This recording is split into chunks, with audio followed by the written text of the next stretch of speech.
Hello, everyone. I'm Kevin Dupont for Globe 10.0 here today with John Powers. And the Bruins yesterday went out and spent about $35 million to tie up Tyler Seguin for 6 years.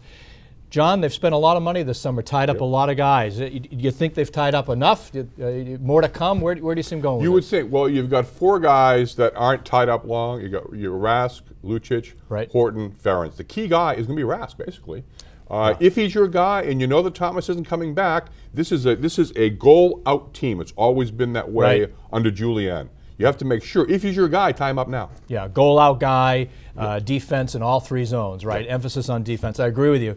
Rask, of course, they came to a 1-year deal at $3.5 million because they couldn't come to the long-term deal.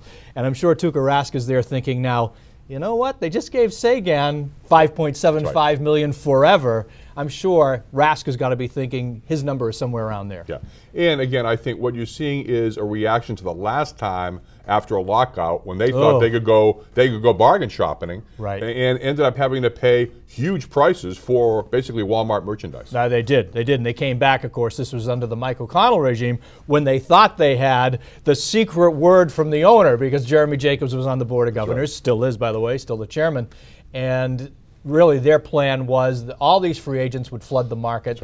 Things would be cheap, easy pickings. Instead, they got frozen out. They got bupkis. Even worse, if they had signed guys to long-term deal, those deals were written down by 24%. So they got but that's right. This is in my mind, a much more prudent plan. They know their assets. And you know what? When you tie up young guys like Seguin and Marchand, even though that's the number, they can trade them too because they're too young to have no trades. But also, you've now seen enough of Rask to know, is he your goalie of the future or not?